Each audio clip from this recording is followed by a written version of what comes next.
Sideróforos. ¿Qué son esas cosas? ¿Con qué se come? ¿Para qué me sirve? ¿Y yo para qué quiero saber eso? Bienvenidos a Ciencia Podcast.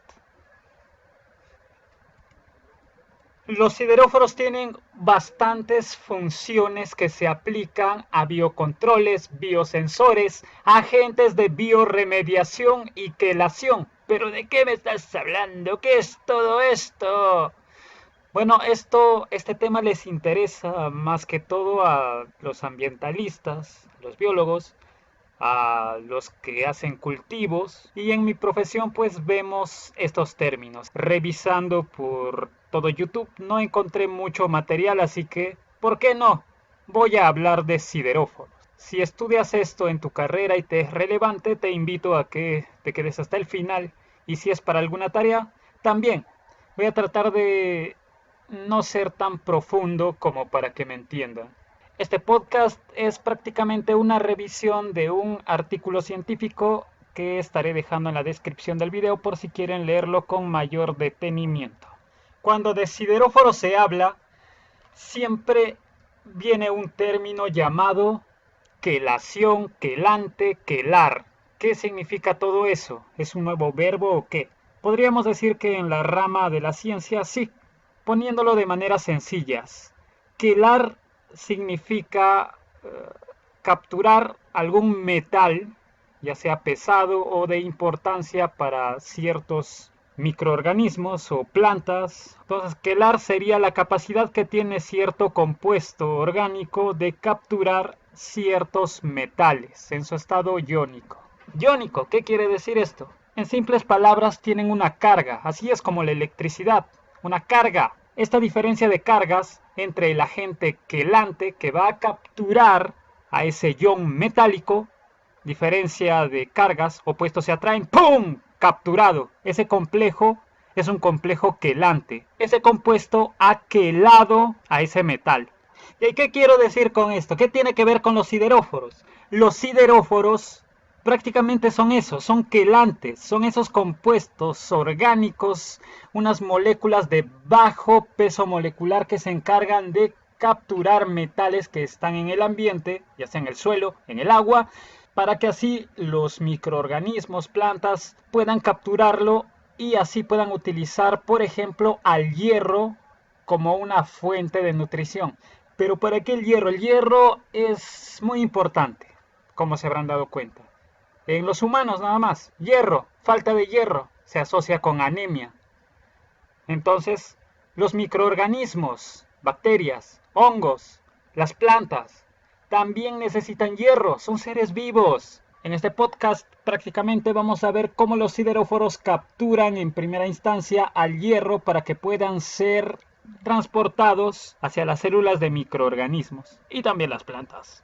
Ahora que sabemos que son sideróforos, que son quelantes, ¿quiénes los producen? Los microorganismos y las plantas. Así es. Estas, como ya lo dijimos, van a ser utilizadas para quelar el hierro. Para los que no sepan mucho de química, en la naturaleza hay hierro, sí. Pero ese hierro no puede ser asimilado por los microorganismos, tampoco por nosotros. Necesita sufrir un cambio, es decir, se tiene que reducir. O sea, la carga que tiene este hierro, pongámoslo de alguna manera, es 3. Hierro 3. Se tiene que reducir hasta hierro 2. Este hierro 2 ya es asimilable. Pero no es tan fácil así como lo estoy diciendo. Hay que reducir de 3 a 2. No.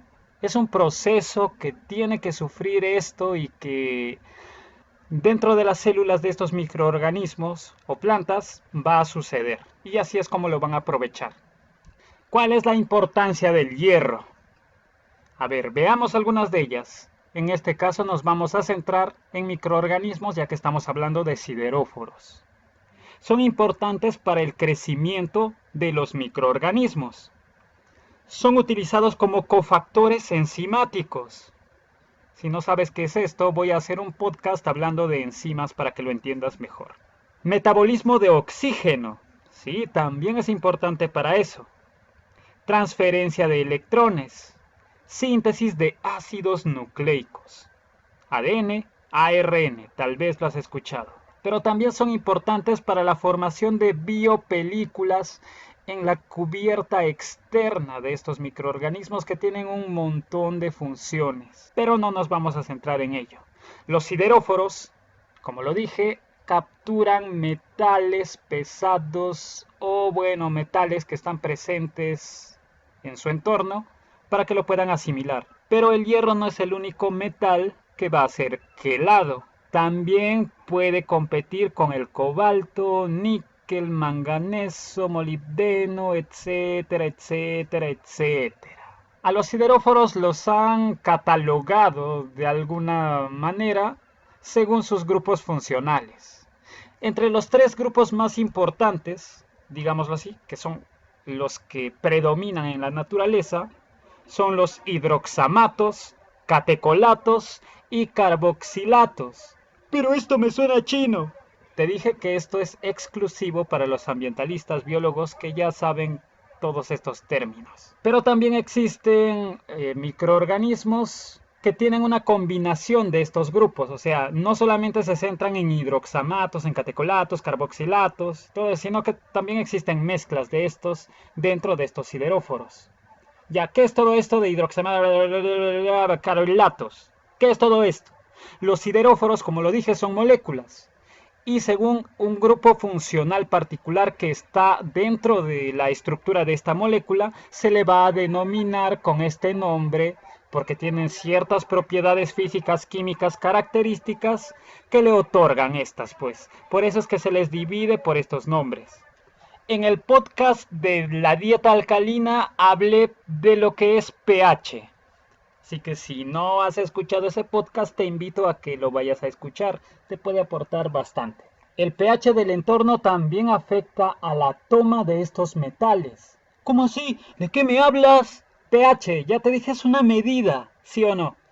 Que se encarga pues de la medición de los iones hidróneo que están presentes. Y estos tienen carga también, una carga positiva, al igual que los metales. Entonces, de alguna manera van a competir con el sideróforo. ¿Qué pasaría si en vez de hierro captura un ion hidrogenión? Funcionaría como un inhibidor. O sea, pucha, está compitiendo, ya no va para acá, sino para allá. En vez de transportar hierro para la bacteria, transporta hidrógeno. ¿Y para qué quiere hidrógeno? Ah, ahí hay un problema. Entonces, dependiendo del pH del entorno en el que se encuentre, también se puede dar una mayor absorción para el microorganismo. Pero esto ya se ve a nivel de laboratorio, a nivel de estudios, ¿no? Que pueden determinar quizás un pH óptimo al cual cierto microorganismo captura mejor al hierro. ¿Para qué? Para estudios de biorremediación de suelos, biorremediación de aguas, para que en simbiosis con los cultivos puedan absorber también el hierro de una manera más eficiente. Pero como lo dije, los sideróforos no solamente capturan el hidrógeno, pero no solo compiten con estos, también compite con otros metales como cadmio, cobre, níquel, plomo, zinc. Y no solo eso, también con manganeso, cobalto, aluminio y con algunos actínidos. Así es, hay una competencia. Y para esto, obviamente, los microorganismos ya tienen un mecanismo, pues, ¿no? Que no lo vamos a explicar acá. Un rol importante de los sideróforos es el impacto en la movilidad de iones. ¿Qué pasa si, por ejemplo, hay demasiado plomo, uranio, que son metales pesados en el entorno, que han dejado una gran contaminación?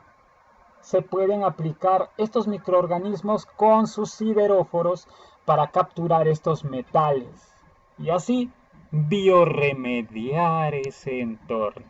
Con bio, con vida. Sideróforos en microorganismos. Nos vamos a centrar en bacterias y hongos. Empecemos por bacterias. Como lo mencioné antes, los sideróforos se dividen en tres grandes grupos. Si los recuerdas, bacán. Si no, repite conmigo. Hidroxamatos, catecolatos y carboxilatos. ¿Lo hiciste? Muy bien, practícalos para que no se te olviden. En las bacterias, la mayoría de sideróforos son del tipo catecolatos. ¿Por qué se les dice catecolatos? Porque en su estructura es normal que exista un anillo aromático en forma de catecol. También he visto fenolatos, que es un poquito diferente. Si sabes química orgánica, te paseas con estos temas. Ya, a ver un ejemplito. Los catecolatos, como lo dije, son los más abundantes cuando de bacterias hablamos. Las enterobactinas son un tipo de catecolato. Catecolato es un tipo de sideróforo. También existen otros tipos como los carboxilatos, ¿no? ¿Qué hay dentro de los carboxilatos? Por ejemplo, la rizobactina, que es un sideróforo, que es un compuesto orgánico encargado de capturar metales. Si hablamos de nutrición bacteriana, de microorganismos, de plantas, de hongos, pues el hierro es una buena opción.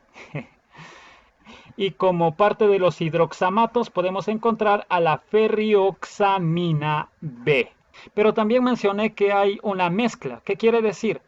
Que dentro de este sideróforo, que es una molécula, un compuesto, que está formado por más de un grupo funcional característico de los tres grupos ya mencionados. A este se le denominaría un sideróforo mixto. Por ejemplo, la pioverdina. Si no sabes qué es, googléalo. En los hongos se suelen encontrar en mayor abundancia a los hidroxamatos como el ferricromo.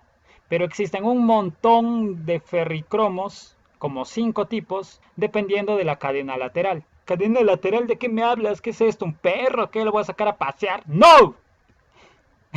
Cadena lateral de la estructura molecular del compuesto sideróforo, en este caso.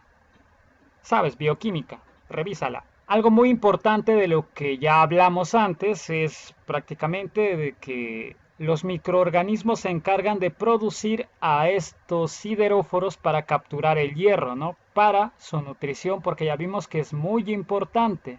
Entonces también existen mecanismos de transporte para llevar a estos complejos cargados de hierro hacia el interior de la célula para que pueda ser aprovechado por esta. ¿Y cómo sucede esto? Para ello tenemos que conocer las estructuras celulares, de las cubiertas celulares, de las bacterias y hongos obviamente, y plantas también. Pero estamos en microorganismos, así que centrémonos en bacterias. Para empezar, las bacterias, según su membrana envoltura externa, se dividen en gram negativas y gram positivas. Las gram negativas se caracterizan por tener doble membrana, una membrana interna y una membrana externa. En medio de estas dos membranas existe un espacio llamado periplasma. También existe una pared celular en medio de estas, pues que está compuesta por peptidoglucano. Pero si no sabes qué es eso, googlealo. Y si estás en tema de sideróforos es porque ya lo sabes. Si te estás perdiendo con mis explicaciones es porque no estoy poniendo imágenes. Este es un podcast, o sea, solo audio. Así que también voy a subir una clase de diapositivas y cuando ya esté listo ese material, el enlace aparecerá en la descripción de este video. Mientras tanto, te sugiero que te suscribas a este canal para que estés al día con los podcasts de ciencias, de nutrición y de todo lo que tenga que ver con ciencias, obviamente. Así que, para que no te los pierdas, suscríbete. ¿Qué esperas? Dale, suscríbete. Ahí el botón rojito, es gratis, no te cobran nada, solo es clic, ¡pac! Ya estás. Sigamos. Transportes, transportes, transportes. Ya, entonces las gram negativas tienen una doble membrana. Entonces, ¿cómo se transportan los complejos sideróforos que ya están cargados de hierro hacia el interior de las células gram negativas? Primero, tienen que pasar por la membrana externa, que es la parte externa, pues bien externa de la célula. En esa parte hay una especie de proteína receptora.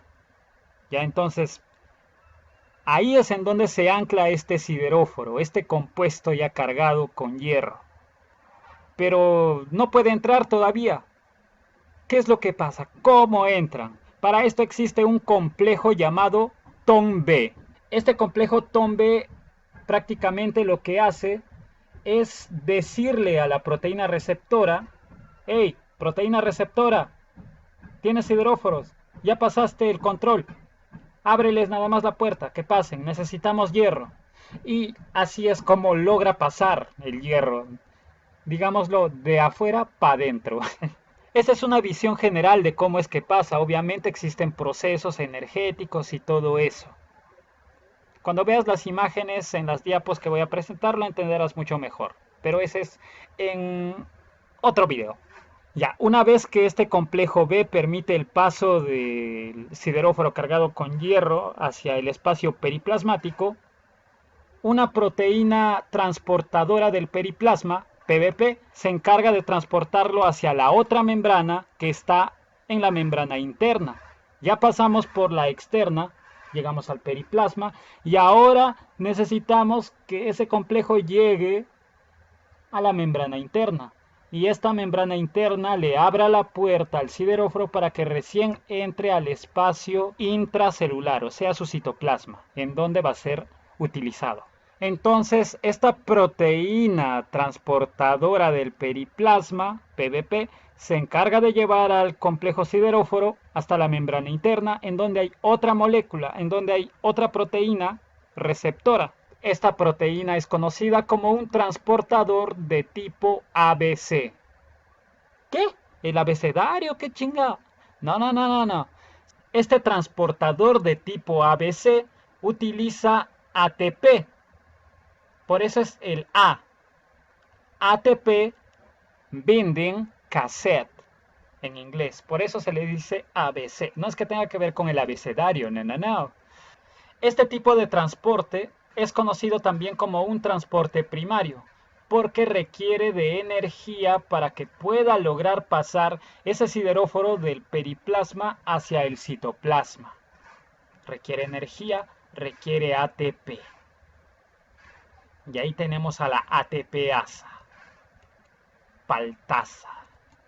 Una vez que el sideróforo ya está unido al transportador ABC, se hidroliza una molécula de ATP en el interior de la célula.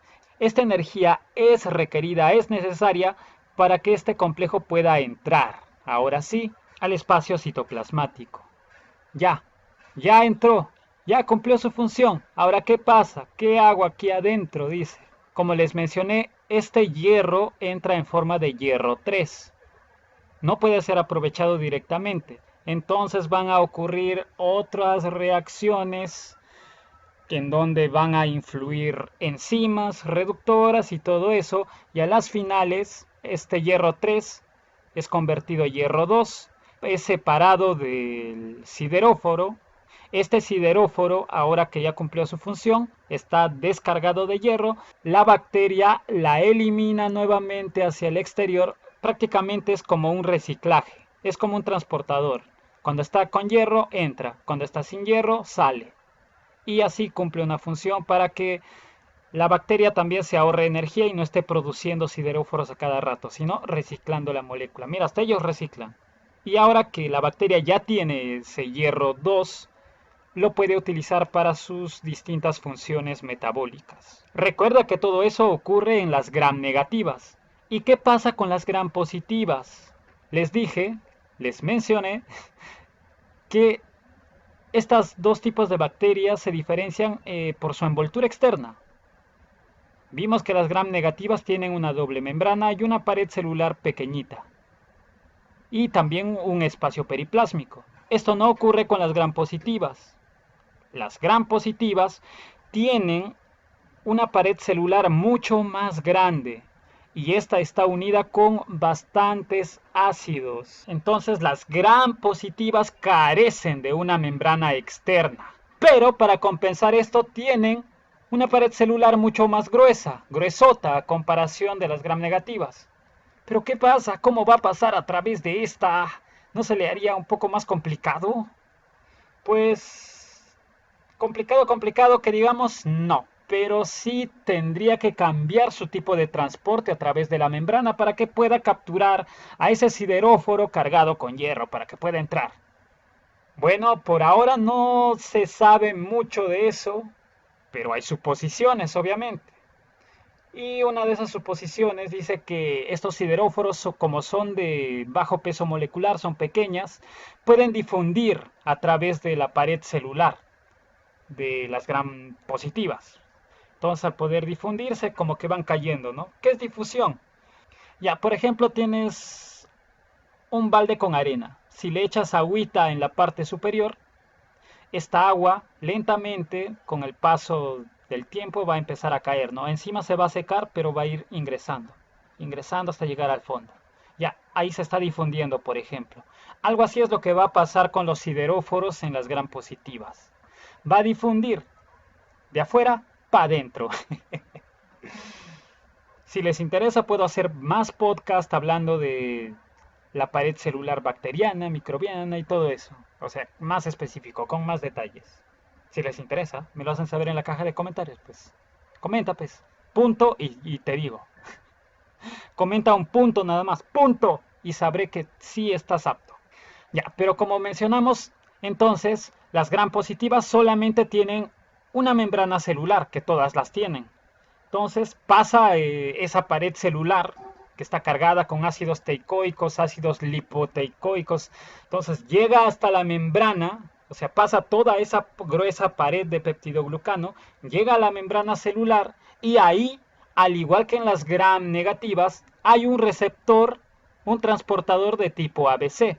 Este transportador de tipo ABC es dependiente de permeasa. Recuerda, dependiente de permeasa. No les mencioné.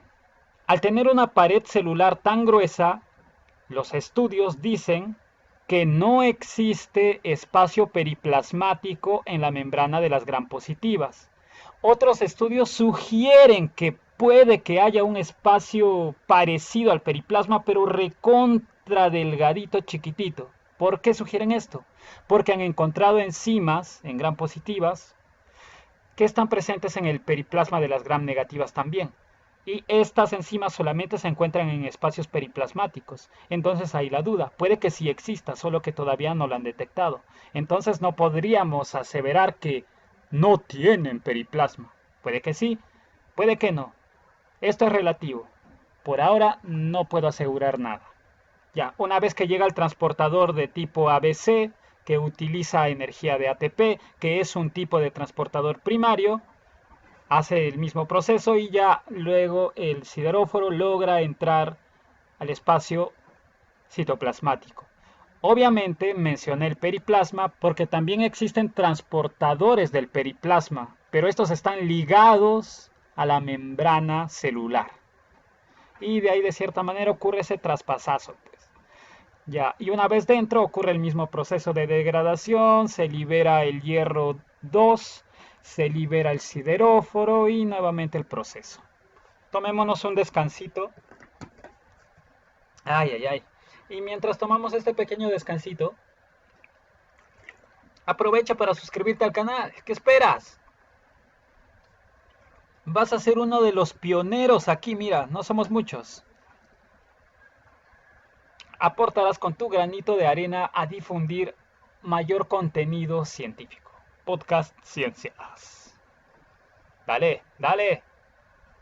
Punto y sabré que estás apoyando con tu granito de arena. Ese punto en los comentarios es tu granito de arena, es tu aporte. Suscríbete, vamos. Y ahora sí continuemos. Como estábamos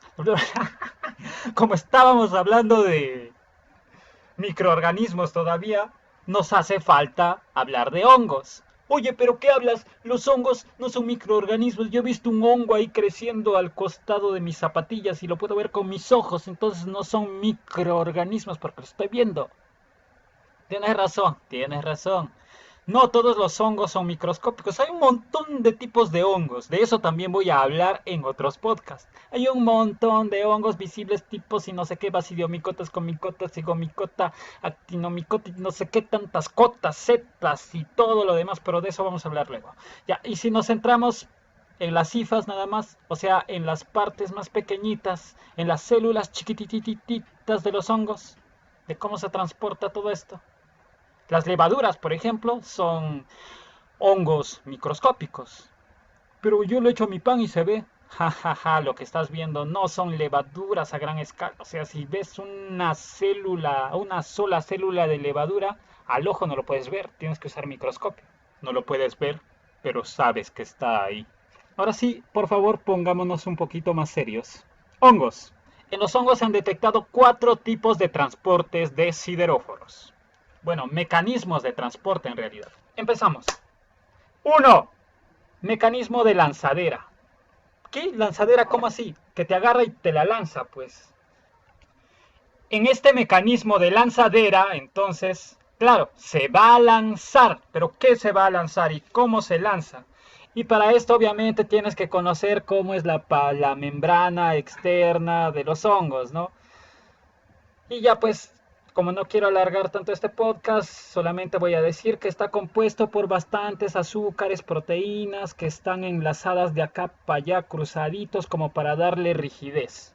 Hablamos de los glucanos, de quitina también en cierta parte, también hablamos de manoproteínas y muchas otras cosas que influyen ahí a que tenga una estabilidad.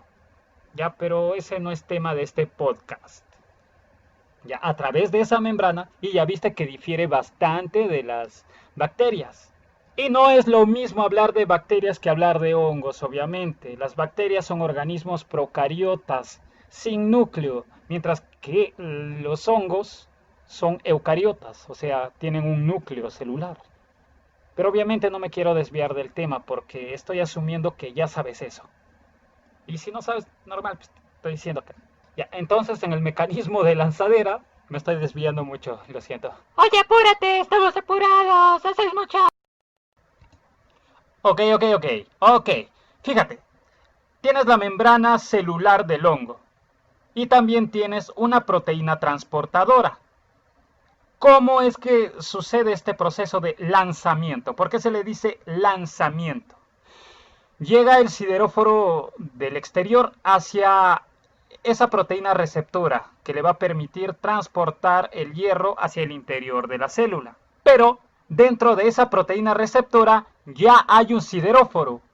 Solo que este sideróforo está vacío, está descargado, no tiene hierro. Oh, ya lo viste, ¿no? Claro, llega el sideróforo cargado del exterior y de alguna manera le entrega ese hierro al sideróforo que está descargado dentro del receptor. Ahora, este sideróforo que ha sido cargado, al cual le han lanzado el grupo hierro, puede entrar. El receptor de membrana le dice puedes pasar. Y ahora el que había llegado primero cargado se descarga y se queda ahí sin nada, esperando a que llegue otro sideróforo del interior cargado de hierro para que así haga nuevamente la lanzadera y pueda pasar. Y ya sabes que dentro del citoplasma ocurren procesos con enzimas para degradar, para reducir al hierro 3, o sea, hierro 2, y para que pueda ser usado en las diferentes funciones que requiera la célula para poder sobrevivir. Fíjate qué chido es todo esto, como que parece sacado de una película, ¿no? Oh, pero ¿por qué hace eso? Necesitan nutrición para sobrevivir. Nosotros no podemos hacer eso porque nosotros comemos, ¿no? Ya cómete un higadito, pues un hígado crudo, te lo comes y ya tienes hierro. Pero las plantas, los microorganismos no pueden hacer eso. Así que necesitan sí o sí de los sideróforos para capturar al hierro. Un ejemplo de hongo que hace este tipo de mecanismo es el Ustilago maidis. ¿Cómo? Ustilago maidis. Ah, ya. ¿Qué tipo de sideróforo utiliza? Ferricromo. Ya, anótalo. Igual ya sabes que el enlace al artículo científico que estoy usando para hacer este podcast está en la descripción del video. Mecanismo número 2. Mecanismo de taxi. Así es, le vas a pagar su platita pues al transportador. Oye, deja pasar y le das. Oye, pero ¿por qué le dicen taxi? Le dicen taxi porque el sideróforo actúa como eso, como un taxi. Viene y deja al pasajero, o sea, al hierro, en un lugar. ¿Qué lugar es ese? La membrana del hongo. Lo deja ahí, o sea, lo transfiere a un ligando intracelular. ¿Cómo así? ¿Cómo así? ¿No lo estás viendo? Viene el sideróforo cargado de hierro y transfiere al hierro a un ligando. Este ligando de alguna manera lo mete al citoplasma, degradación y todo lo demás. Mira, fíjate que el sideróforo nunca entró al citoplasma como en el caso anterior de lanzadera. Bueno, tampoco entró en lanzadera, ¿no? Pero sí entró el otro, pues. Solo que acá solamente transfiere desde afuera y se va. Por eso el sideróforo acá es como un taxi. Viene, deja el hierro, lo transfiere a alguien y se va. Nunca entró. Siguió su rumbo, a traer más pasajeros. Este tipo de mecanismo es usado en especies de Rhodotorula. Escúchalo bien, Rhodotorula. Me pregunto si aprendiendo italiano podré pronunciar bien estas palabritas. Bueno, transporte número 3. Mecanismo hidrolítico. Lítico, lisis, ruptura, hidro. Hidro depende de la raíz, ¿no? Puede significar hidrógeno o también puede significar agua. Como que, para eso también es importante conocer la etimología. Pero bueno, no nos desviemos. Ya, mecanismo hidrolítico. Para entender esto, rebobinemos lo que pasó con el método de la lanzadera.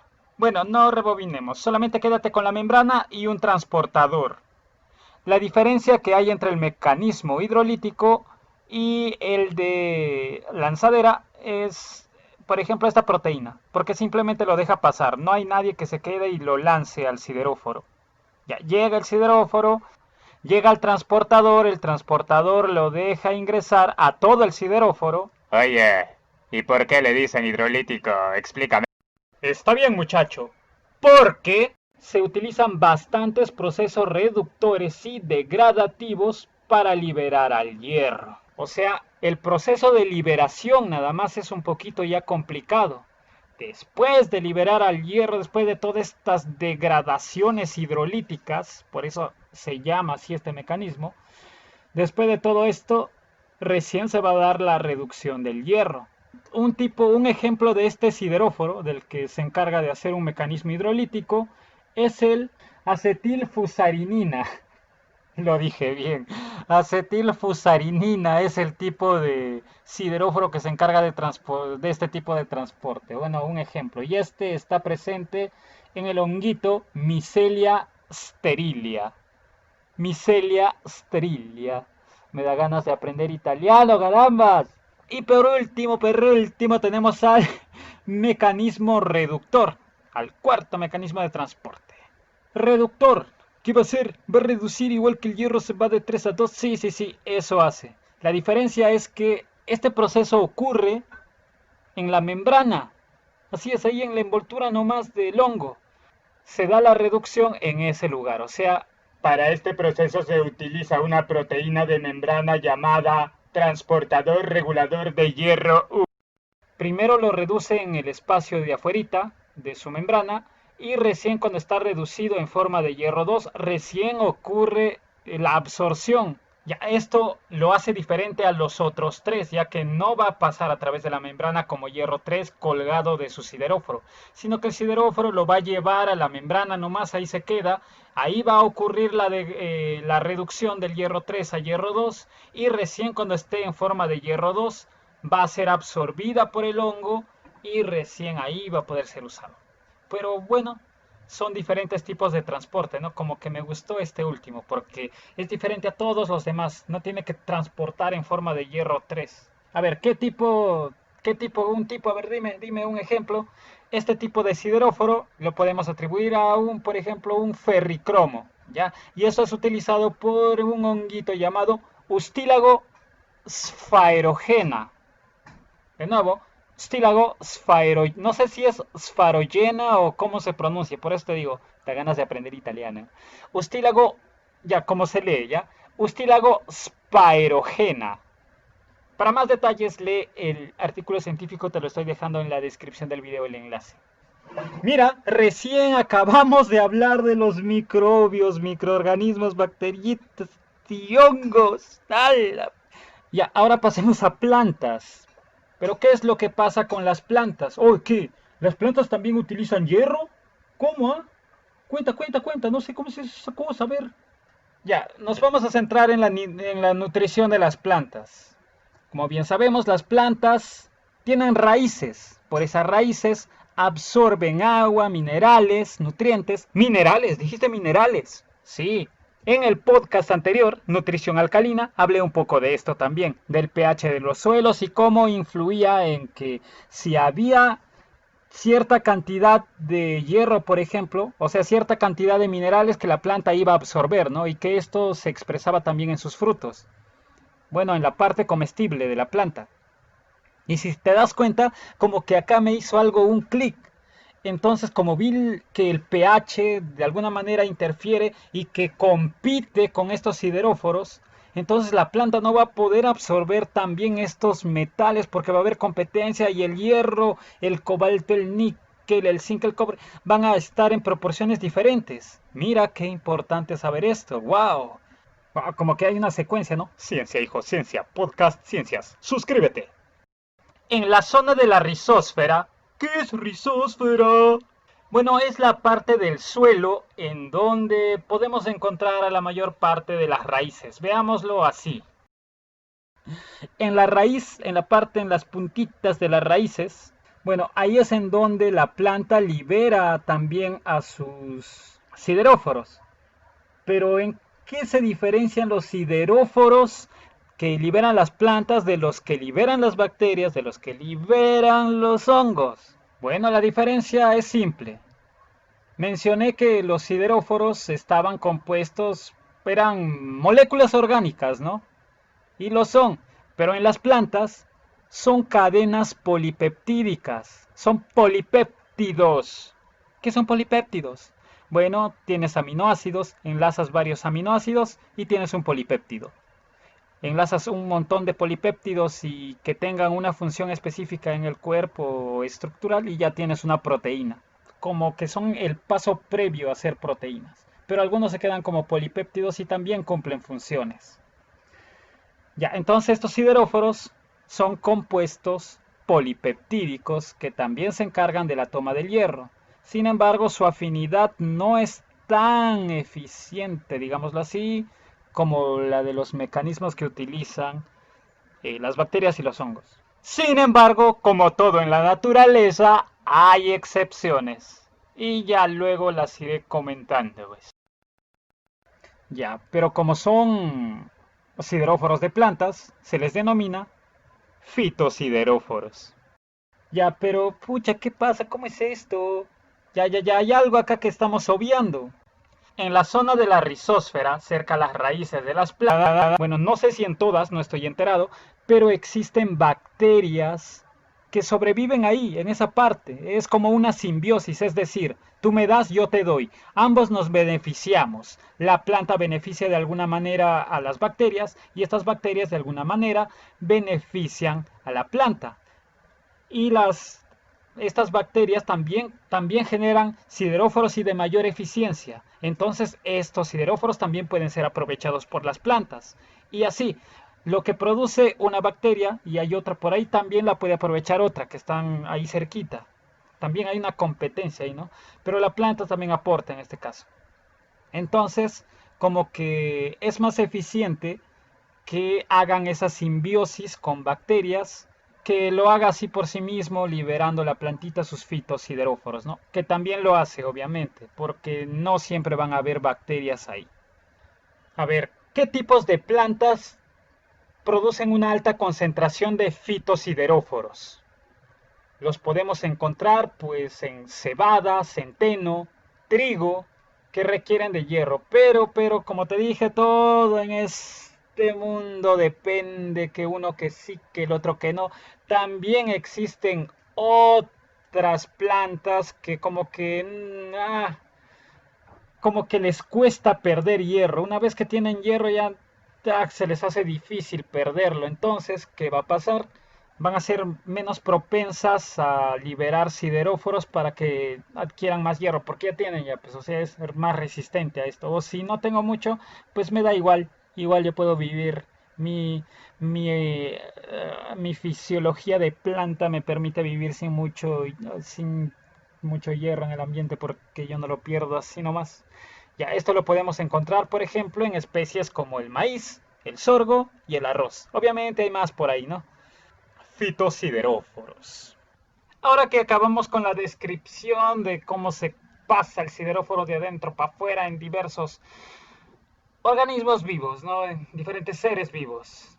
Ahora pasamos al papel de los sideróforos en la naturaleza. Vamos a ver un poco de sideróforos en el suelo y otro poco de sideróforos en el mar, que prácticamente es una descripción bien cortita nada más para no perdernos. Entonces empecemos con el suelo. Minerales del suelo, sideróforos. Pero con suelo, ¿a qué me refiero? ¿A la pista y la calle? No, no, no, no, no. Nos vamos a otro tipo de suelo en donde hay tierra, todo eso, ¿no? Un suelo en donde el hombre todavía no haya metido mano, ni concreto, ni nada de eso. Puedes irte a un lugar apartado, ¿no? Una tierra, quizás un desierto de roca o algo así. Ahí ese tipo de suelo. Pero ahí no hay vida, no hay nada, no se ve nada. Hey, claro que sí. Quizás si has salido, has viajado y te has puesto a curiosear por ahí por la tierra, viendo y como que hay sectores en donde se cambia el color. En un lugar puede que la tierra sea más oscurita y por ahí nada más a unos metros es más clara. Pero ¿qué está pasando ahí? ¿Nunca te lo has preguntado? Puede que hayan microorganismos viviendo, seres vivos que no puedes ver. Es porque ahí también hay seres vivos que han pisado. No, no son fantasmas, no los puedes ver, pero están ahí. Son microscópicos. Y como vimos, las bacterias cumplen un rol muy importante al liberar sideróforos para lograr capturar metales del suelo. Hay metales en el suelo, como vimos, así como están, no son aprovechables por ningún tipo de ser vivo, ¿no? Entonces se necesita de ciertos factores que se llevan a cabo dentro de las células para que este metal recién pueda ser aprovechado.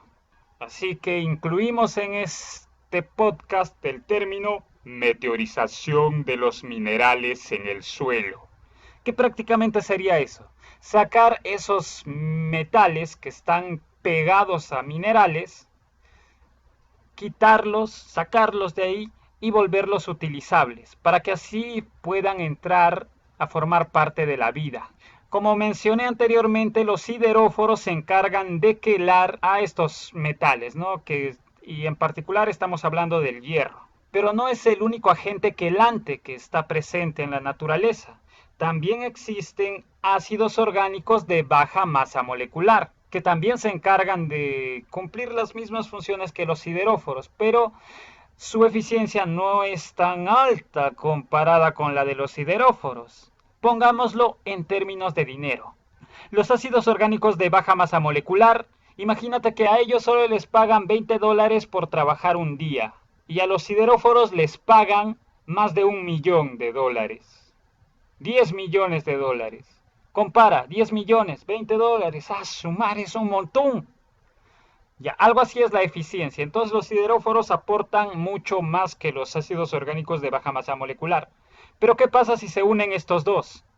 Puede que digas, pero el ácido orgánico no me aporta casi nada.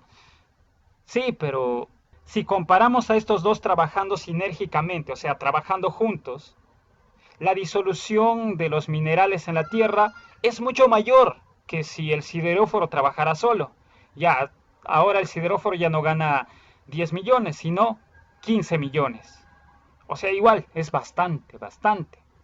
Y ambos apoyan con su granito de arena para ayudar a la meteorización de los minerales en los suelos. Y en los suelos no es que vivan un solo tipo de bacterias, viven un montón de tipos diferentes de bacterias, de diferentes especies. Y pues los sideróforos que están presentes ahí en esos pequeños ecosistemas bacterianos, como que comparten, ¿no? Los sideróforos, ya te presto mi sideróforo, consume tú, te hace más falta. Y ya, pues entre ellos ahí como que una comunidad, ¿no? Que mientras haya bastante hierro, lo comparten. Ya, otra cosa es que haya un déficit de hierro también en los suelos. Y ahí ya, va a haber una competencia para poder capturar eso. Ya, veamos algunos ejemplos de bacterias en los tipos de suelos. Se hicieron estudios con la Suillus granulatus. Suillus granulatus. Es un nombre cool. Estos producen hidroxamatos. Estos hidroxamatos disuelven a la goetita. ¿Qué es goetita? Bueno, goetita es un tipo de mineral que contiene hierro. también conocida como oxihidróxido de hierro 3. Mira, mira, dije hierro, tiene hierro. Entonces, ¿qué es lo que va a hacer la Suillus granulatus? Libera su sideróforo, hidroxamato, y va a capturar ese hierro que está presente en la goetita. Y así contribuye a la meteorización de minerales en el suelo. Oye, ¿y han hecho algún experimento, estudios, investigaciones que tenga que ver con hongos? Claro que han hecho también. Esto lo han hecho en suelos podzólicos. ¿Qué es eso? Dime. Podzólicos es un tipo de suelo que se caracteriza por estar en lugares en donde el clima es frío y húmedo. O sea, tiene que haber bastante humedad, pues. Y si sabes algo de hongos, a los hongos les encanta, mueren, se apasionan así bien fuerte por los lugares húmedos y oscuros. Y ahí se da su mayor desarrollo, pues. En estos suelos podzólicos, los hongos liberan sus sideróforos, ya sea ferricromo o ferricrosina. ¿Ya? ¿Y qué se encargan? ¿Qué hay en los suelos podzólicos? También hay minerales, me imagino, ¿no? Claro que sí. Liberan en esos suelos, hay abundante cantidad de biotita. Biotita, ¿qué es eso? Dime, cuéntame, quiero saberlo todo. La biotita, digamos que es un grupo de minerales. Imagínate un grupo de cantantes, son 5 personas. Todos esos forman el grupo llamado biotita y cada uno de ellos es un mineral.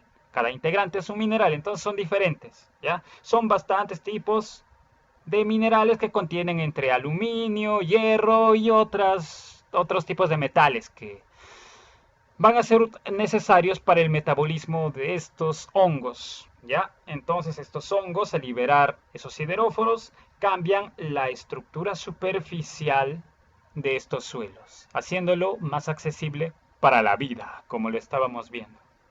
Y ahora ya pueden crecer más situaciones ahí, ¿no? También se hicieron estudios con las actinobacterias. ¿Actinobacterias? Dame ejemplos, dime nombres. Streptomyces y Artobacteria. ¿Para qué pregunté? Sigue nomás. Ya, estas actinobacterias las estudiaron en hornblenda. ¿Qué es eso? ¿Con qué se come? La hornblenda es también como un tipo de mineral.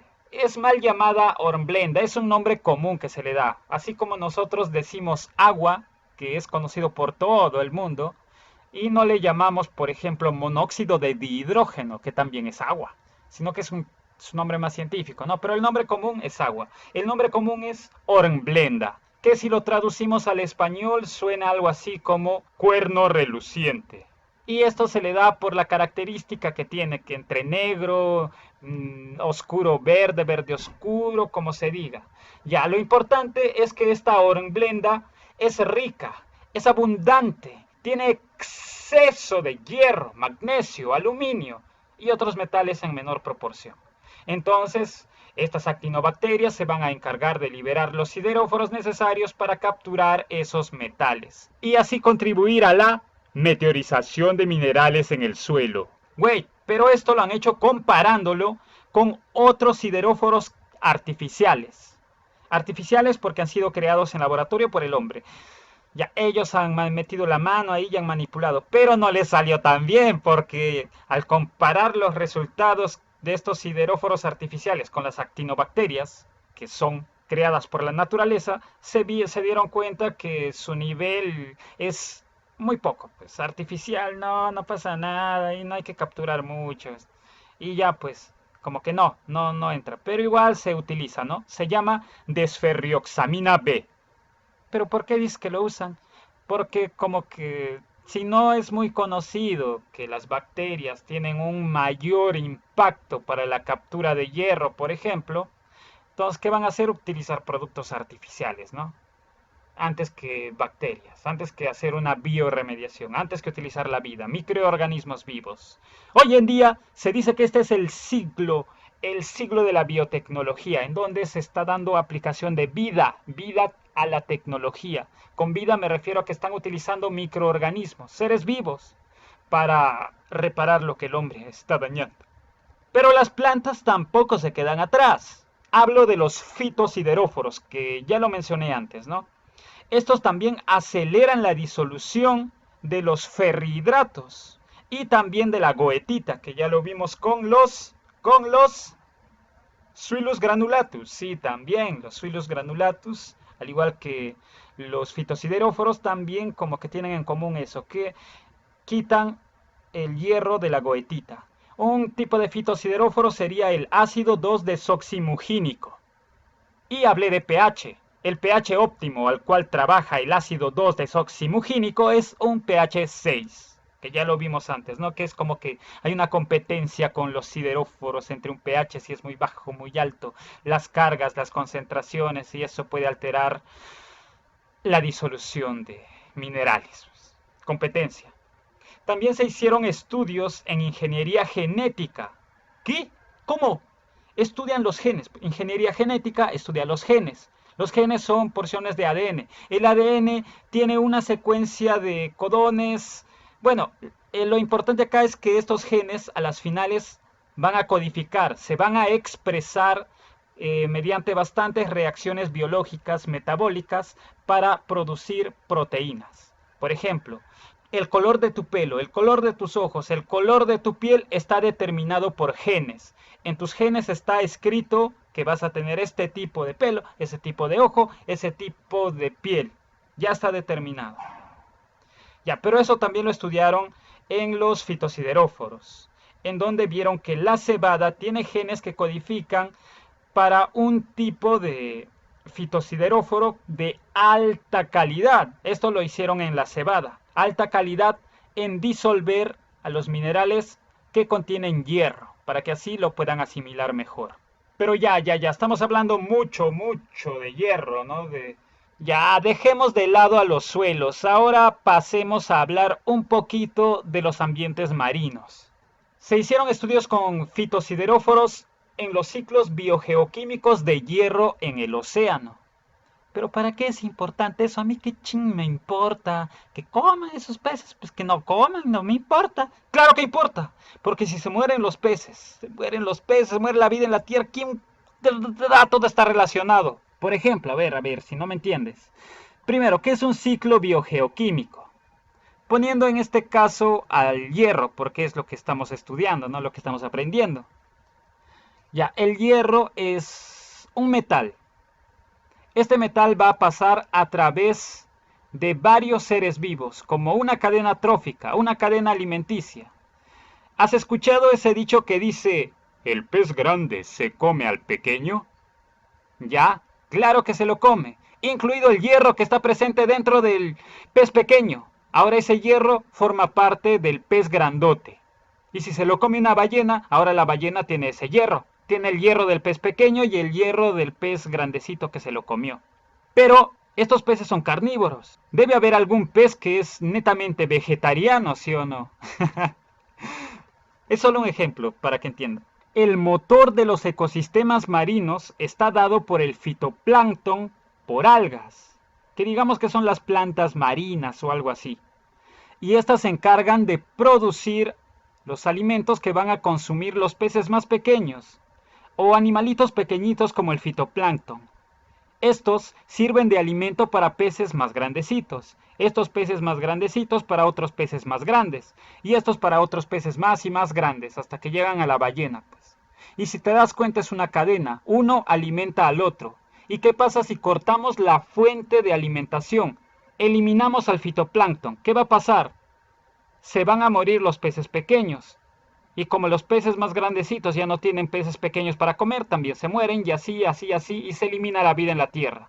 Y ya no vas a poder comer nada que venga del mar. No vas a poder comer ceviche, no vas a poder comer sushi, no vas a poder comer chilcano y demás platos que se preparan con comida marina. Nada de eso, porque se van a morir. Y de alguna manera va a influir también en la vida en los suelos, porque todo está conectado.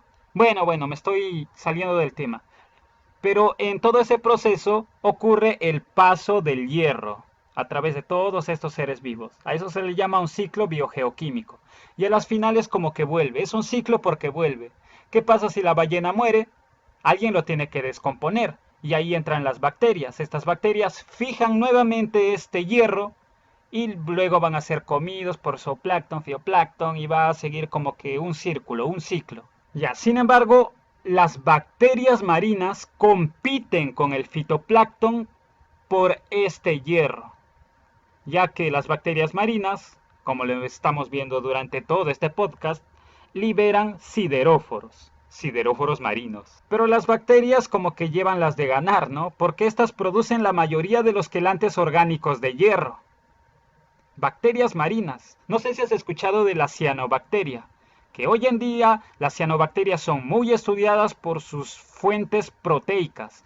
Si han escuchado tal vez de la spirulina, esta la sacan de un tipo de bacteria llamada Arzospira sp. Y han descubierto que esta es la comida del futuro, porque esta tiene una alta cantidad de proteínas, minerales, iones, magnesio, hierro, todas otras situaciones ahí. Si googlean espirulina se darán cuenta de lo que estoy hablando. Prácticamente con esto los vegetarianos estarán saltando en un pie, ya que aporta mucha más proteína que la carne, porque es prácticamente proteína vegetal, por así decirlo, ya que proviene de cianobacterias. Bueno, no es proteína vegetal, pero ya, o sea, no es animal, pues. Ya la competencia se da porque las bacterias producen diferentes tipos de sideróforos marinos. Y ya lo vimos. Ejemplos de sideróforos marinos los encontramos en citratos y los encontramos en formas de citratos y beta hidroxiaspartatos. Todos estos son como una mezcla de hidroxamatos y carboxilatos. Ah, ¿te acuerdas, no? Claro, los tres tipos grandes de sideróforos que existen, ¿no? Hidroxamatos, carboxilatos y ahí están los sideróforos marinos. Y pues los citratos están presentes en cierto tipo de sideróforos, ¿no? Al igual que los beta hidroxiaspartatos que también están presentes en otro tipo de sideróforos. ¿Ejemplitos? Bueno, igual, hay que darlos. Sideróforos de citrato los encontramos en snicobactinas, petrobactinas, aerobactinas, marinobactinas. Y al beta hidroxiaspartato los encontramos en aquaquelines, loigiquelines y alterobactina. Ya llegó la parte que todos estaban esperando. Aplicaciones biotecnológicas. Tomémonos un pequeñito descanso antes de empezar con esto y ya sabes lo que voy a decir. Suscríbete. Suscríbete a este canal para que así aportes con tu granito de arena a la construcción de esta gran comunidad de podcast. Cuando todo vuelva a la normalidad, si es que vuelve, bueno, no va a ser tan normal, pero cuando se pueda transitar libremente, a eso me refiero, van a haber muchas más personas aportando a los podcasts, así que prepárense para oír nuevas voces y nuevo contenido relacionado a la ciencia. Así que para que no te pierdas ninguno de esos contenidos, suscríbete. ¡Wow! ¿Qué esperas? Es gratis. Empezamos. Primero vamos a hablar sobre mejora del crecimiento y biocontrol de las plantas por patógenos. Patógenos no se refiere a patos, sino patógenos se refiere a algo que va a causar una enfermedad, ya sea en plantas, en animales, bacterias, en algo, bueno, algo perjudicial para otro ser vivo. ¿Ok? Eso. Como ya lo vimos en los apartados anteriores, algunas bacterias están en la rizósfera aportando, ayudando a la planta a que ésta tenga una mejor captura de hierro. Esto se da en ocasiones en que ciertas plantas necesitan de mayor cantidad de hierro porque están creciendo y necesitan más y más y más y son muy golosas y quieren más. Así que ahí están las bacterias para hacer esa simbiosis. Tú me das, yo te doy. Tú me aportas, yo te aporto. Y así al revés. O sea, es un ganar-ganar para ellos. Pero estos mecanismos exactos todavía son desconocidos. Así que hay sugerencias. Sugieren que pueden haber dos tipos de intercambios en cómo se da esto de que los sideróforos de las bacterias llevan el hierro hacia las plantas. Como ya lo mencioné anteriormente, los sideróforos tienen una alta actividad, un alto potencial de oxidorreducción. Ya vimos que es capaz de unirse a un montón de metales, de hierro en especial, que estamos hablando ahora, ¿no? y que son moléculas orgánicas que son capaces de llevar este proceso. Bueno, pero de todo esto ya lo hablamos. Entonces tenemos a los sideróforos que reducen el hierro hasta hierro 2, pero eso se daba dentro de las células, ¿no? Entonces, de alguna manera, esta asociación, los sideróforos llegan a las bacterias tienen hierro 2 y de alguna manera tienen que hacer ese traspaso a las plantas. En las plantas hay... bueno, hagamos una comparación como las venas en los humanos, que transporta sangre, fluidos y todo eso, ¿no? Ya, en las plantas existe algo similar llamado apoplasma, por donde fluye agua, minerales y todo eso, y por ahí es por donde va a fluir el hierro. Entonces se dice que los sideróforos se asocian a estos apoplasmas de las plantas para que pueda ser transportado ese hierro. Otros sugieren que se da un intercambio entre sideróforos de bacterias y fitosideróforos de plantas. ¿Se acuerdan lo que vimos en mecanismo de transporte por lanzadera? Eso lo vimos en hongos. Ya, algo así sugieren, pero esto no se da en una membrana, sino afuera, nada más en el espacio. La bacteria lanza su sideróforo, como es más afín a capturar este hierro, lo captura y de alguna manera hace una lanzadera con el fitosideróforo para que así éste pueda absorber la mayor cantidad de hierro posible, ya que los sideróforos tienen pase libre hacia las plantas, ¿no? Ya que las plantas tienen los receptores que reconocen a los fitosideróforos. Ya, pero a mí ¿para qué me interesa esto? ¿Cómo que aplicación biotecnológica con esto? Mentiroso. La aplicación biotecnológica que se le puede dar a esto, muchachos, muchachas, si se dan cuenta, los sideróforos compiten por el hierro. ¿Qué pasa si compiten con otras bacterias que son patógenas, que son dañinas, que son parásitos para la planta, que están ahí en el suelo también robando un poco de hierro? Allá que hay bacterias que no son patógenas, sino más bien simbióticas, que apoyan a la planta de alguna manera, lanzan sus sideróforos. ¿Y qué tal si estos sideróforos tienen mayor afinidad con el hierro que los sideróforos de las bacterias patógenas? ¿Qué van a crear? ¿Qué van a crear? Competencia. Van a competir por el hierro. Pero los sideróforos de las bacterias buenas, por así decirlo, tienen mayor afinidad. Y bueno, y si no las hubiera, aplicaciones biotecnológicas que han hecho estudios de esto ya han determinado a un montón de bacterias que cumplen esta función de capturar hierro con una mayor proporción contra los patógenos. Y esto como que ya es una alternativa a que utilicen fertilizantes químicos que dañan los suelos. Más bien están utilizando la propia vida. Además, estas bacterias se encargan de disolver los minerales en el suelo para la meteorización de los minerales en los suelos. Un ejemplo clásico de esto, grábatelo, son las pseudomonas. Ya las pseudomonas han sido muy estudiadas porque estas se utilizan como una alternativa ecológica contra los pesticidas peligrosos. Digo contra porque es como si lo reemplazara. Y en todos los sentidos es mucho mejor, ya que son organismos vivos, no contaminan, ayudan a la meteorización y además es amigable con el medio ambiente. ¿Y qué pasa con esto? Ya que la pseudomona va a aportar con hierro a la planta, se va a dar una mejora en el crecimiento de esta. Obviamente depende, pues no todos son estudios que se hacen que con esta planta sí, con esta planta no. ¿Qué tal que para esta planta se necesita otro tipo de bacterias? Y así. Ya obviamente se tienen que hacer estudios de eso, ya depende a lo que vaya a aplicar cada uno que lo requiera, ¿no? Y así, las pseudomonas han sido etiquetadas como las bacterias protectoras de las plantas. Y también si por ahí escuchan el término pioverdina, al toque asócienlo con pseudomonas, ya que estas producen a esta pioverdina que es un sideróforo, que además es de orden. Otra bacteria también estudiada es la Azadiracta, que esta produce ferroxiaminas.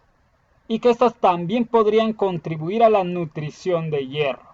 Así es, la sideracta también promueve el crecimiento de las raíces y los brotes de algunas plantas.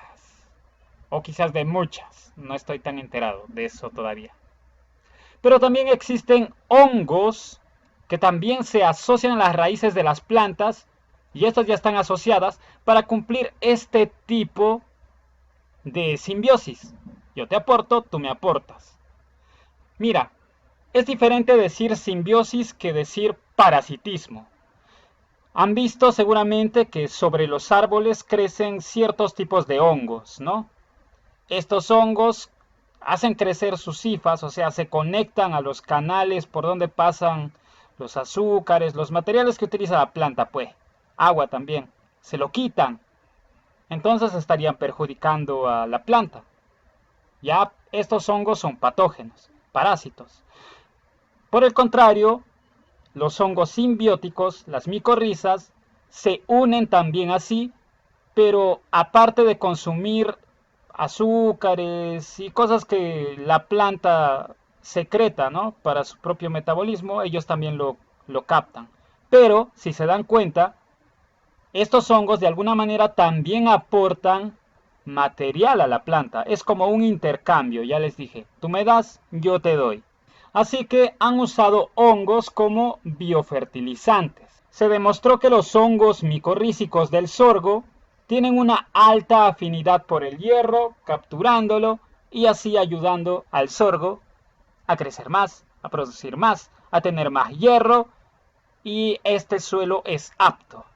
Es apto, ya saben que los nutrientes, los minerales que contenga una planta, un cereal, dependen del tipo del suelo en el que hayan sido cultivados. No es que ya lo dejo crecer ahí y que crezca, pues no. El suelo le va a aportar esos nutrientes, pero ¿qué hay en el suelo? ¿Ah? Microorganismos que ayudan a la captura de esto. Y también los sideróforos, sí, fitosideróforos. Y moléculas orgánicas de baja masa molecular. También sugieren que algunos hongos ectomicorrízicos aportan de nitrógeno a las plantas. Pero esto depende también del sideróforo fúngico, ¿no? Algunos sí, algunos no, como ya lo mencioné. Además, se descubrió que el Aspergillus niger, Penicillium citrinum y Trichoderma harzianum aumentan la longitud de los brotes y las raíces de los garbanzos. Pero eso no es todo, hay más aplicaciones. Mira, pueden utilizar cada uno de estos hongos, bacterias que secretan sideróforos que son aptos para ciertas plantas, como que hay una asociación.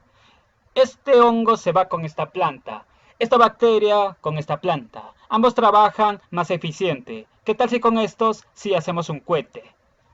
Bueno, ustedes entienden, ¿no? Que está así todo acá. Y todo eso se está descubriendo o ya se está aplicando hace bastante tiempo gracias a los estudios avanzados en biotecnología. Como lo dije, las pseudomonas producen sideróforos, pero estos sideróforos compiten con las bacterias patógenas por el hierro, ¿no? Y de esta manera logran hacer un control biológico. ¿Por qué? Les quitas comida a los otros, se mueren pues, se mueren, y así generan competencia. Fitopatógenos versus sideróforos. Les mencioné que las pseudomonas producen pioverdina. A ver, hablemos un poco de qué es lo que hace esta pioverdina, que es un sideróforo. Controla enfermedades, como por ejemplo la marchitez de la papa. Pero alguien tiene que causar que la papa se marchite, ¿no? Claro, tiene un patógeno, el Fusarium oxysporum. Entonces, la pioverdina va a competir con este Fusarium por el hierro. Y así estás controlando, pues le estás inhibiendo a su crecimiento. Le estás quitando la comida y se va a morir.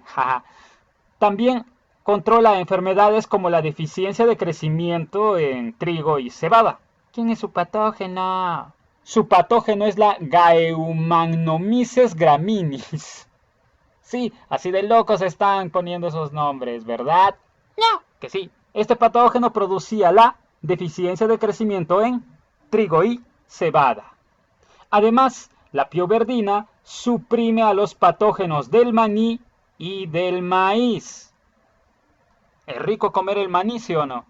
Ya pues, entonces, biotecnología para que puedas comer más maní y no se acabe o no se infecte.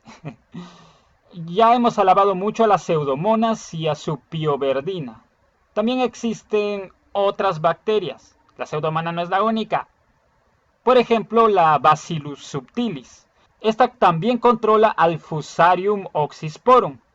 Vimos que causaba la marchitez en papa, pero también causa la marchitez de la pimienta. Y el Bacillus subtilis secreta un sideróforo que va a competir contra este Fusarium oxysporum.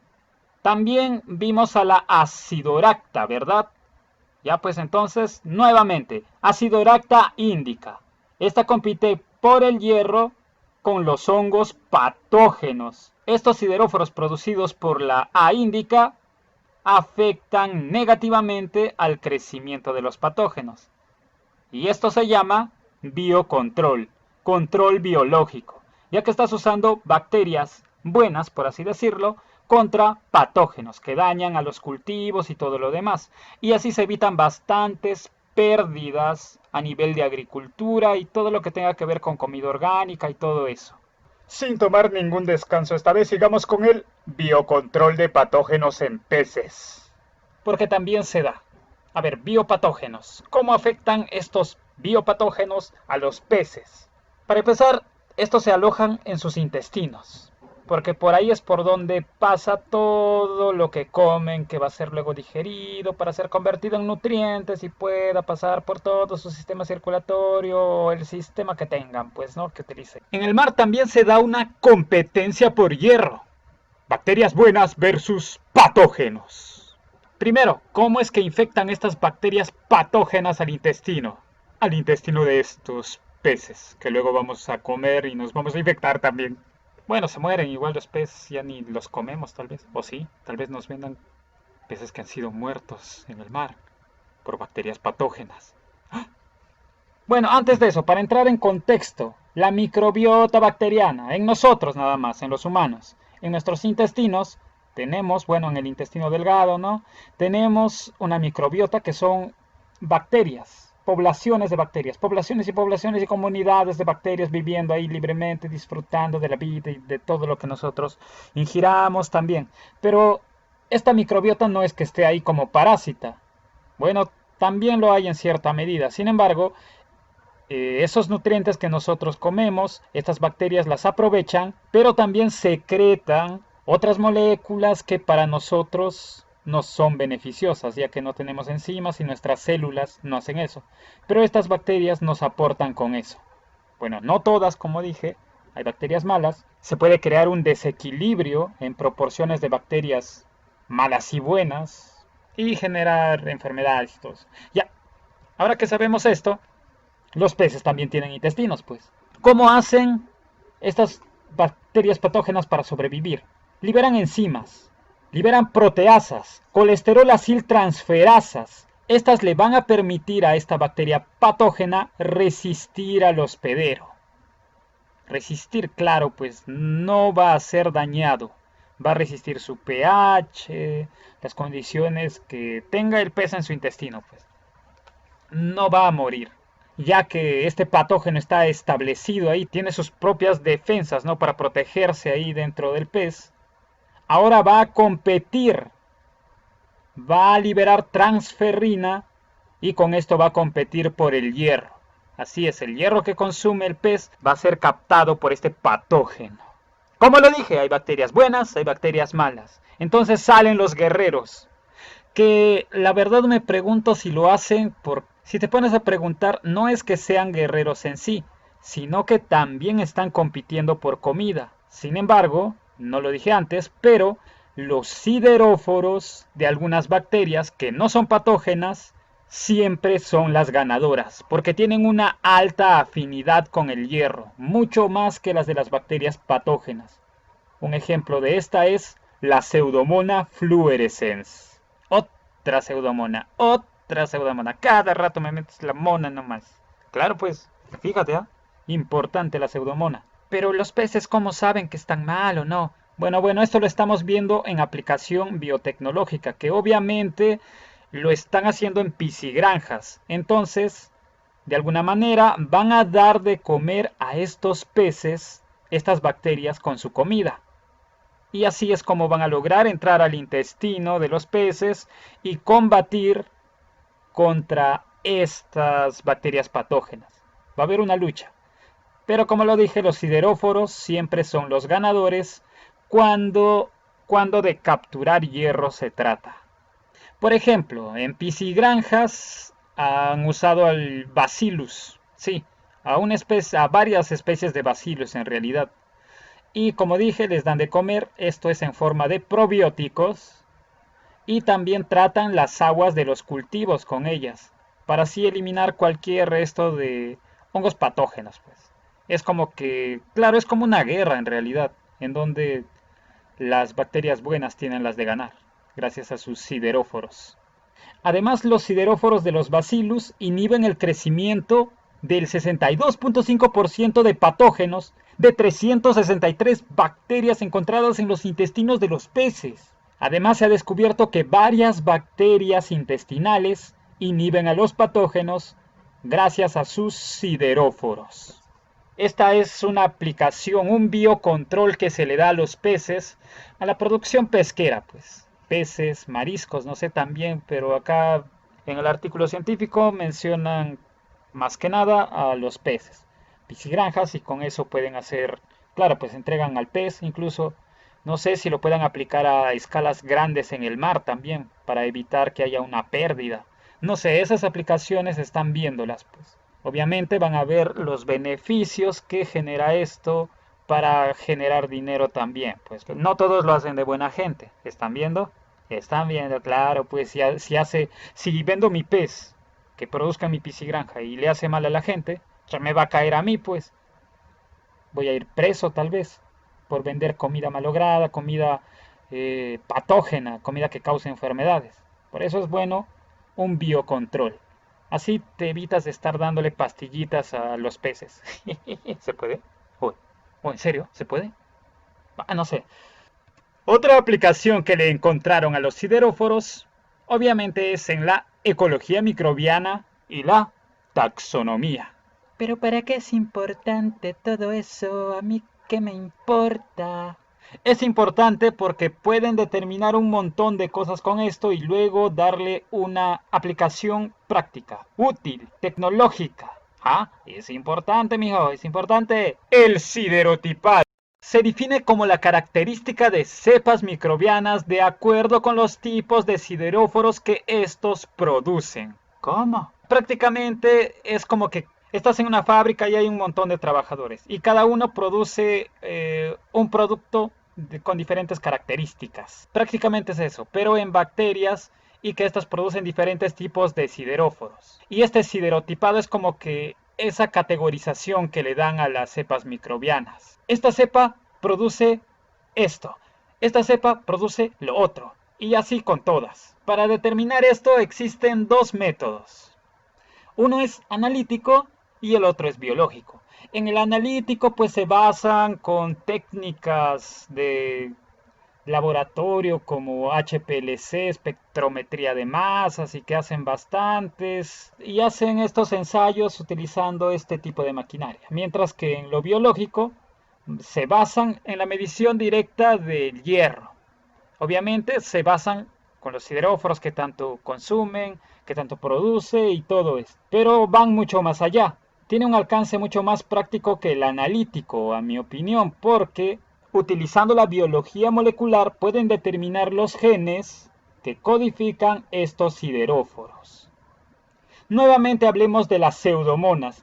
Ya me tienes harto con las pseudomonas. Porque mira, pseudoperro, pseudogato. ¿Qué le vamos a hacer? Pues es bastante estudiada la pseudomona. Hay otros que dicen, oh, mucho Escherichia coli. En cada lado busco cualquier proyecto que tenga que ver con microorganismos y me encuentro la Escherichia coli. Es que hay organismos que son modelos, pues. Así como utilizan ratones de laboratorio para un montón de pruebas, ya pues. Hicieron un... Las pseudomonas pueden producir hasta 50 tipos diferentes de pioverdina. Sideróforos pioverdina. Mira, no es solo uno, son bastantes tipos. Y con esto lo pueden clasificar en el siderotipado. Pero no solamente producen pioverdina, sino también otros tipos de sideróforos. Y esto obviamente lo han utilizado con estas técnicas, tanto analíticas como biológicas. Y obviamente acá hay una cuestión que va a nivel molecular y todo eso de genes, pero no me quiero explayar tanto en eso. Todavía no conozco tanto en ese ámbito, si podría explicar lo básico. Sin embargo, sería explayarnos demasiado. La taxonomía, ¿qué tiene que ver la ecología microbiana y la taxonomía? Taxonomía es como un sistema de clasificación que le van a dar a estas especies microbianas. Y para eso se están basando, pues pueden clasificarlos taxonómicamente basándose en el tipo de sideróforos que producen. Y esta aplicación puede ser dada, como ya lo vimos, en la agricultura, en los peces, y también más adelante vamos a ver biorremediación, que también se puede dar en eso. ¿Sabías eso? Entonces podemos llegar a una conclusión en donde el siderotipado es un método útil para estudiar la diversidad microbiana y taxonómica. Otros estudios han encontrado que la producción de sideróforos puede usarse como un marcador quimiotaxonómico. Quimiotaxonómico. Quimiotaxonómico. Con esto identifican otros tipos de bacterias. No voy a decir los nombres porque ya nos estamos bloqueando, hay bastante. Y ya, pues con esto, ¿qué han hecho? Se basan estudiando las variaciones que hay a nivel molecular, a nivel químico, a nivel de su genoma y todo eso. Además, todos estos estudios que ya se han hecho sugieren que el siderotipado podría convertirse en una herramienta poderosa en la investigación ambiental, porque puede proporcionar una identificación rápida y sin ambigüedades. O sea, ya está preciso, no es que puede ser esto, puede ser lo otro, no, sino que ya va a ser preciso. Por eso se dice que es una que podría convertirse en una herramienta poderosa en la investigación ambiental. Un pequeño descansito al toque porque ya que la garganta me está doliendo un buen. ¿Por qué hablas medio raro? Combinas idiomas de España.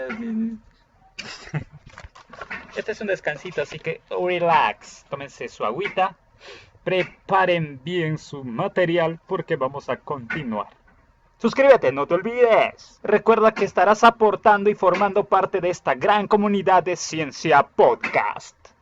Bueno, sin más descansos, comencemos de una vez. Seguimos con las aplicaciones de la biotecnología. Ahora vamos a hablar de biorremediación de contaminantes ambientales. ¿Qué? ¿Qué hablas? ¿Cómo que van a biorremediar a los metales? ¿Qué? ¿No se debería remediar al suelo? Pues sí, ¿no? Tienes razón, pero no importa porque se entiende el mensaje. Los principales contaminantes ambientales, en el suelo podríamos hablar de los metales. Y en el mar podríamos hablar de los restos de hidrocarburos de petróleo. A ver, ¿qué pasa con los metales? Metales.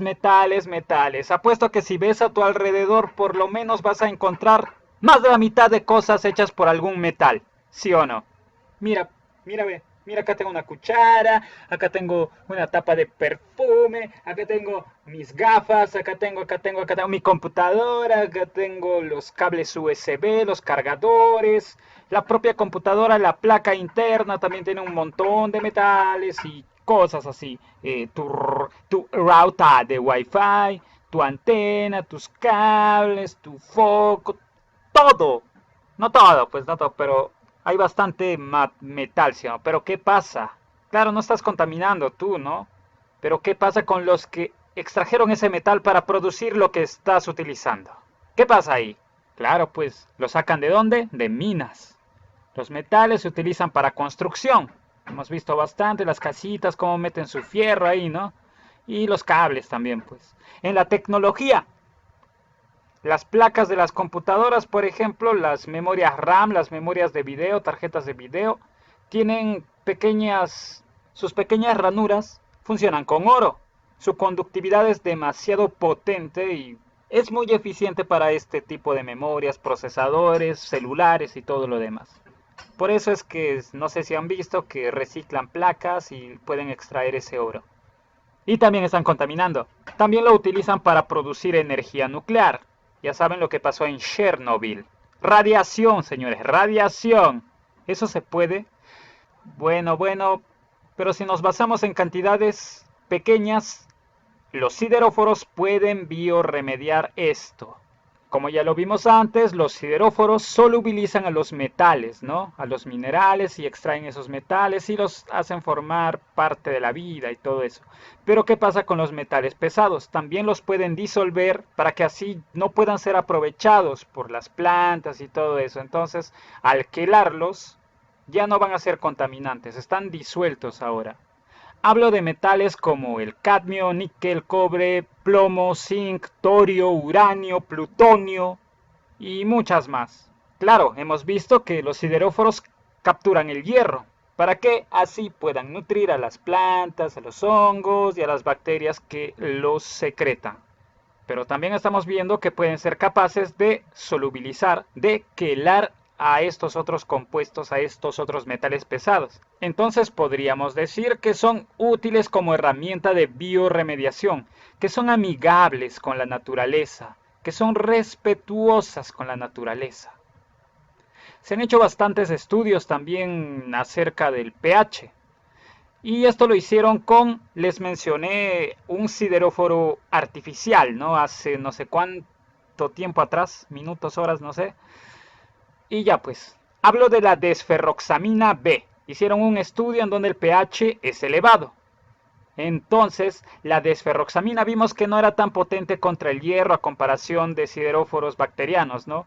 Pero, a un pH alto, puede quelar a metales como el cobalto. Y lo prefiere, a pHs altos, prefiere al cobalto que al hierro. Y ya pues ahí le pueden dar una aplicabilidad, ¿no? Y así pueden quelar el cobalto, pues, y lo pueden utilizar para el estudio que estén haciendo los científicos que necesitan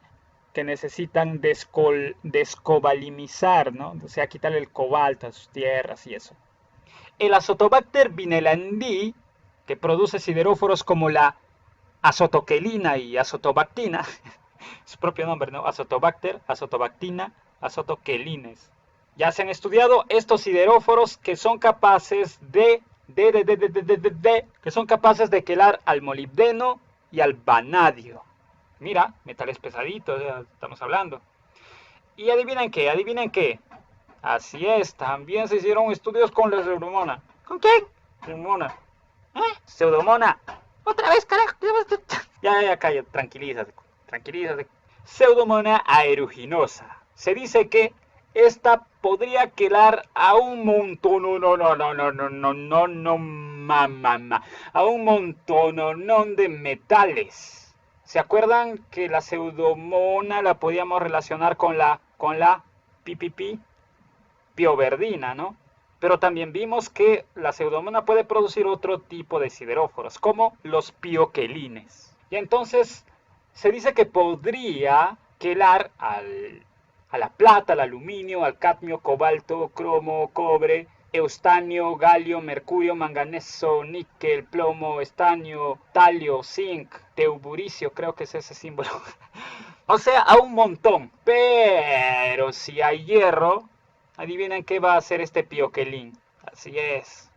Cuando te gusta una sola, no tienes ojos para las demás. Y entonces, el pioquelín, pues, con los estudios que hicieron, determinaron que siempre va a ir por el hierro, como preferencia. Obviamente hay excepciones, ¿no? Pero la afinidad que tienes por el hierro y los otros que quedaron atrás. Así que podría funcionar si es que eliminan el hierro. Pero ¿cómo eliminar el hierro? Ya, pues lo que pueden hacer es poner en ese entorno más bacterias que quelen al hierro, ¿no? Y cuando ya desaparezcan todo ese hierro, ya lo hayan usado, ya puedan utilizar pseudomonas y así poder quelar el resto de metales pesados.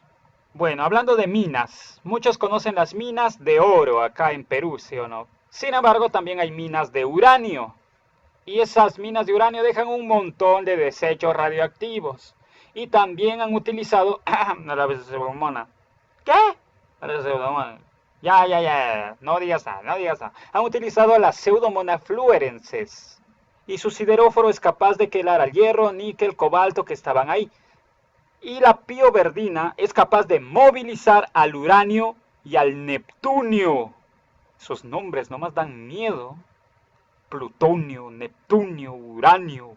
¡Bum, bum, bum, bum! También se hicieron estudios anteriormente con la Agrobacterium radiobacter. Mira, radiobacter, viene de radiación, por eso su nombre. Y se encontró que puede quelar hasta el 54% de arsénico. Recuerda que si tú comes un poquito de arsénico, ya, despídete de este mundo. Oye, pero solamente estás hablando de hongos, de bacterias nomás. Puras bacterias has mencionado ahora. Sí, claro, pero los fitosideróforos también entran en acción. A ver, comparando los fitosideróforos con sideróforos sintéticos, los fitosideróforos, tienen una mayor eficiencia para quelar metales como el hierro, cobre, níquel, zinc y cadmio. Entonces, como que bacán, pues también se pueden utilizar. Y obviamente si estos tienen alguna simbiosis con alguna bacteria, algún hongo, ¡mucho mejor! Ya, pero dejemos los metales de lado y ahora vayámonos a los hidrocarburos de petróleo. Oye, así no se dice. Petróleo. No. Ya, bueno, no importa. Petróleo, la misma cosa. Entonces esto nos lleva a los ambientes marinos. Imagina un barco transportador de petróleo. Se le hace un hueco no sé cómo, ¡pa! Y luego el mar se empieza a tornar negro, oscuro. Empiezan a aparecer peces flotando. La muerte. La muerte ha llegado a esa zona. No. Así es, señores, así es. Las imágenes que se ven en televisión son terribles. Pero imagínate estar ahí, presenciar eso, en carne propia, ese escalofrío que te recorrerá el cuerpo. Y de alguna manera sientes una impotencia por querer ayudar. Y esto es lo que motiva a los científicos también, no a todos obviamente, a buscar maneras de solucionar esto. Si se derrama petróleo, ¿cómo lo podemos solucionar de una manera rápida para que no cause tanto daño? Ya que, bueno, de todas maneras va a ocasionar daño. Ahora con diversos estudios se sabe que los sideróforos bacterianos son capaces de degradar a estos restos de petróleo que fugan, que salen de ahí. Y no solo eso, ¿sí o no? También puede escapar de una lanchita que está por ahí navegando. Puede ser poquitita, no se ve, pero ahora 1.000.000 de lanchas, 1.000.000. También van a causar daño, pues de a poquito cada uno contribuye con su granito de arena. Así como tú vas a contribuir con tu granito de arena para suscribirte a esta gran comunidad de Ciencia Podcast. Ya, pero estas bacterias no lo hacen de manera directa, sino que tienen como un mecanismo aparte, tienen un mecanismo indirecto que ellos no son conscientes de eso, pero pueden solucionar este problema.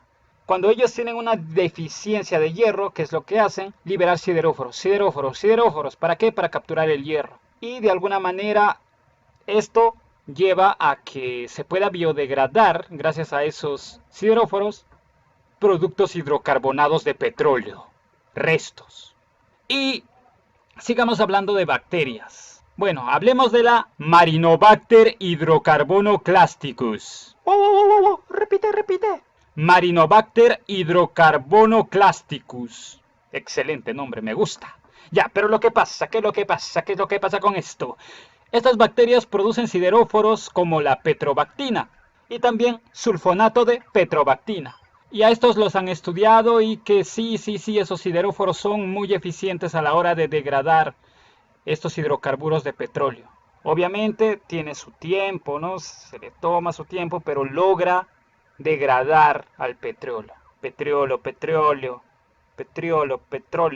También han hecho estudios con las especies de vibrio. A estas las han aislado del Golfo de México, en donde hubo un gran derrame de petróleo, no sé si recuerda.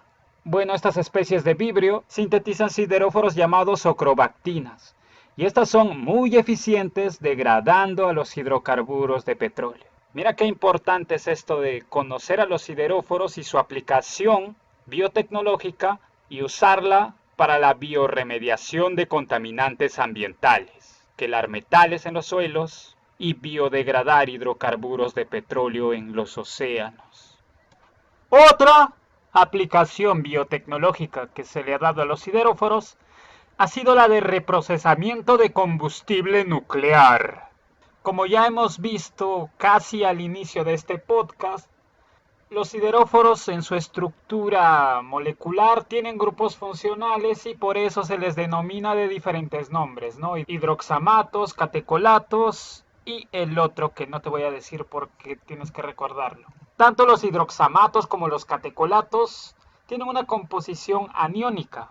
Se cree que esta composición aniónica que tienen los hidroxamatos y catecolatos le otorgan una alta estabilidad a los complejos que se forman al unirse los sideróforos con actínidos como el uranio, plutonio, neptunio. Oye, pero esos son compuestos nucleares. ¿No mataría a las bacterias sideróforas? Sideróforos. Pues hace bastantes años ya como que se ha popularizado un método, un proceso llamado el proceso Purex. ¿Y eso qué quiere decir? ¿Con qué se come? Purex son las siglas de Plutonium and Uranium Recovery Extraction. En español, por favor. El proceso Purex es utilizado como una extracción de recuperación de plutonio y uranio. Como su propio nombre lo indica, es una separación líquido-líquido para recuperar plutonio y uranio. Y estos para luego poder ser usados en productos de fisión nuclear de titanio y neptunio. Obviamente hay bastantes usos que se le puede dar a esto. Prácticamente lo que están haciendo es recuperar esos compuestos actínidos radioactivos para que puedan volver a ser usados. Es como un reciclaje. Pero como está por ahí regado no se puede utilizar, entonces han utilizado este proceso Purex para recuperar todo eso y volverlo a utilizar. Es como si derramaras tu leche al piso, ya no se puede hacer nada. Sin embargo, imagínate que hay un proceso que sirve para recuperar toda esa leche que derramaste. Bueno, quizás no toda, pero una gran parte. Algo así es el Purex, pero con estos metales radioactivos. Además, ya se ha demostrado que los sideróforos como que tienen una función en donde eliminan selectivamente al neptunio en la fase de solvente. Y con estos descubrimientos se sugiere que los sideróforos podrían ser usados en el proceso Purex, ya que para el proceso Purex no se utiliza ningún compuesto vivo como una bioremediación. Entonces, al agregarle sideróforos ya estaría siendo como una biorecuperación para una bioremediación. ¿Recuerdan que les hablé de un sideróforo sintético, de uno artificial? ¿Recuerdan su nombre? Empieza con desfe. Desferroxia, la amiga del B. Así es, hijo, así es, estabas atento. Desferroxiamina B.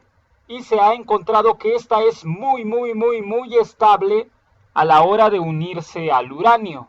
Además, hijo, para que lo sepas, no se han encontrado diferencias significativas con los sideróforos pioverdina, que eran producidas por las pseudomonas.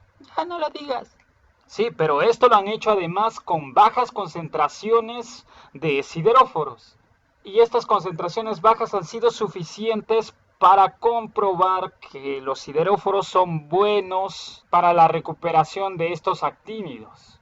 Entonces, se han propuesto que los sideróforos cumplen los papeles de bioremediación de desechos orgánicos. Además, reprocesamiento de combustible nuclear. Y esta es otra aplicación que se le da a los sideróforos. Fíjate que son muy interesantes los sideróforos y todo este mundo de la biología aplicada, biotecnología.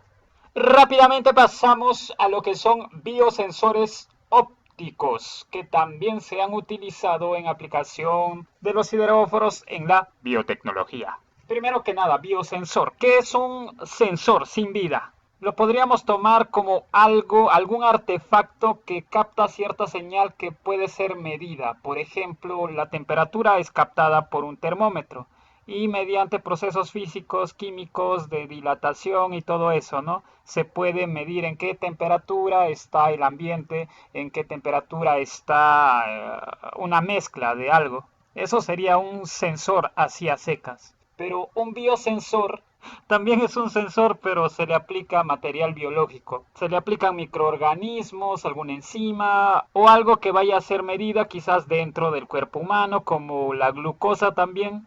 Por ejemplo, para medir los niveles de glucosa en sangre, lo que se hace es usar un sensor en donde de la glucosa se van desprendiendo prácticamente electrones y estos electrones pueden ser cuantificados y con eso pueden saber cuánta glucosa en sangre hay. Obviamente ya tienen sus medidas, sus parámetros, ¿no? Un biosensor también sería eso, ¿no? Una maquinaria o una herramienta en la cual hay un sensor biológico. En este caso, sideróforos. Estos van a emitir ciertas señales que van a pasar por un transductor y este va a emitir la señal. O sea, es como si se traduciera una señal en algo que puede ser medido. O sea, ya lo podemos cuantificar. En este caso, los biosensores de sideróforos utilizan la radiación electromagnética y eso es visto por la interacción del hierro con el sideróforo. Algunos sensores pueden emitir soniditos, o sea, si es que hay cierta cantidad de lo que quieren medir, en este caso hierro, empieza a pitar. Incluso se podría cuantificar. Esto lo hacen con un electroscopio, si no me equivoco, y ya pues con eso se puede medir más. O alguna otra máquina que todavía no he utilizado. A ver, un ejemplo típico, como ya lo hemos visto durante casi todo el podcast, es la famosa pioverdina. Recuerda que la pioverdina es un sideróforo mixto, porque tiene varios grupos funcionales, no solamente uno. No es que sea catecolato o hidroxamato. Primero, las pioverdinas tienen una alta afinidad para formar el complejo quelato con el hierro 3. Y con el hierro 2 su afinidad es relativamente baja. Por esto es que se libera dentro de la célula cuando ya se ha reducido. Y esto puede ser un parámetro para medir, ya que si hay hierro 3 disponible en el ambiente, ¡pum!, lo pueden medir con estos biosensores. Además, las pioverdinas son fluorescentes, que quiere decir que irradian fluorescencia. Estos pueden ser medidos con luz y por eso emiten colorcitos y todo eso. Y también porque tienen una alta estabilidad. Y esto podría usarse para determinar la biodisponibilidad de hierro en aguas oceánicas o en suelos. Mira, así de interesante es la pioverdina. Además de esto se han hecho estudios hace pocos años nada más y pues estaban utilizándolo como biosensor. Y se hicieron 3 tratamientos, cada uno con niveles diferentes de agua en su solución de gel. Ya, pero la que resultó más útil, la que tenía más afinidad, fue la que contenía mayor cantidad de agua. Bueno, no sé los detalles de esos estudios, pero están estudiando bastante a la pioverdina y ya ahora que han pasado bastantes años, me imagino que deben haber muchas más investigaciones. Oye, pero ya pues, pioverdina, la mona, ya cuéntate otra, pe. Mira, el Paracoccus denitrificans produce parabactina. La parabactina es su sideróforo, ahí está. Y esto también lo han usado para determinar la biodisponibilidad de hierro en océanos o en suelos. También la Azotobacter vinelandi, que lo mencioné antes, ¿no? Quisiera aprender italiano, ay. Y esto produce azotobactina.